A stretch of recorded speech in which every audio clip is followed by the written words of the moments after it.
who is this hoe? Who is this hoe? Okay, so I'm going to just go ahead and add my 17 cents into this mess. Now, since Kenya's inception on The Real Housewives of Atlanta, she was not one of the girls who I cared too much about. However, when we fast forward to 2025, we're on season 17. Between, you know, the cast that we have, Kenya, Portia, Shamia, Cynthia are the only things that's kind of keeping me engaged, right? So then we get to the episode where she get into it with, I don't even know the girl name, honey. I just call her Nose. And she needs to be like Nose number 2, because Nose number 1 will be the girl who looks like everybody auntie, and they say that she is younger than Portia, but for some reason she just reads like the matriarch of the show. So we'll call her Nose number 1, and and I think she's with the one football player dude. And then we'll call Nose number 2 the one who's with the Puerto Rican guy, whatever. Forgive me, y'all, for if I don't know these people's names and I don't know their ethnicities, okay? RHOA. Y'all know the season 17. That's what we on. Okay. So, anyway, whatever her and Kenya had going on, I don't know the backstory. I don't know the full tea. I don't really care, because the season just is not given what it needs to be given in the first place for me to even care. So let's just fast forward to these dramatic events that has been taking over all of the blogs. Kenya says the girl had a gun. So I ain't gonna lie, that episode, I was just kind of like, oh, this girl was doing too much. She, Nose number 2, she needs to be on Love and Hip Hop. It's not giving Real Housewives of Atlanta. She's doing all this stuff, and it's just unnecessary. It's extra. It's the type of stuff Kenya used to do when she first came that we did not like her for, right? So then we get to Kenya. She was calm and she cool. She didn't respond. She didn't give the girl too much. But I guess whoever Kenya went to go and talk to and start festering this concoction, potion plan to get up here and do this. Listen, I am the firm type of believer that you cannot hurt somebody and tell them how mad to get in response, right?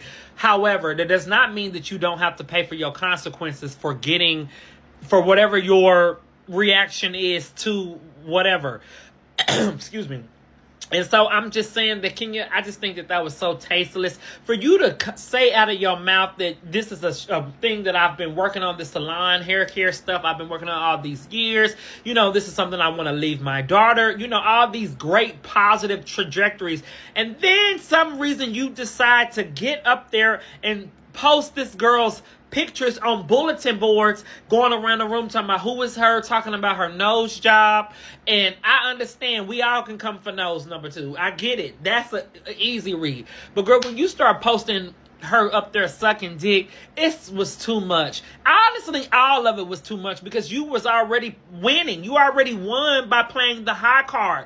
Just let that be the thing.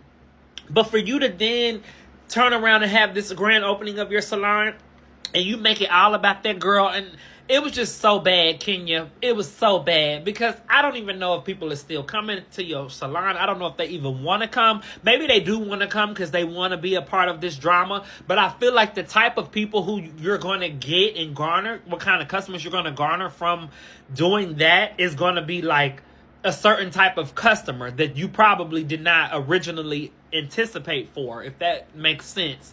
And I'm being classist, okay? I'm just saying that that's probably not the type of person, she was going for, the customer. But, money is money.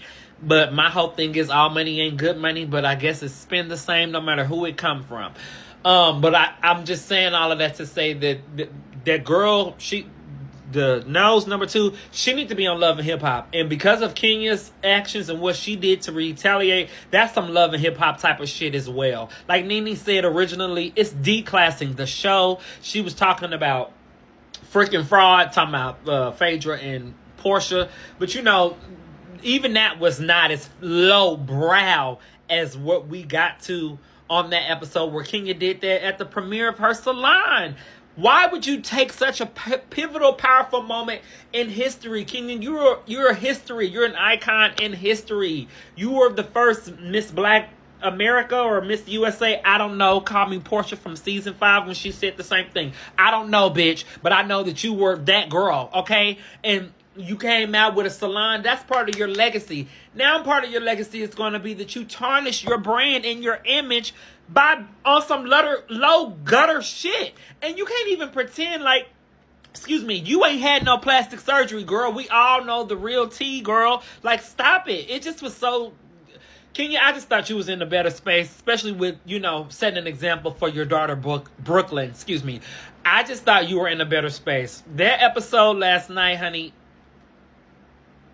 Kenya, that wasn't it, girl. So now you gone off the show. Now we got to deal with these other love and hip hop hoes that I don't want to watch. So it makes me even more not interested in the show. They're bringing Phaedra in, sure, but when does she even come in? She probably don't even come into the last half when she only got 2 or 3 episodes. So, excuse me, it's just a lot going on. Ultimately, like I said before, bring back Nene, bring back all the original bitches. I don't care whatever y'all do, but this new mix with the love and hip hop housewives of Atlanta is not it. Okay? Sorry, said it. I meant it. Nose number 1, nose number 2. Y'all sounding like me right now, but I got a cold. Okay?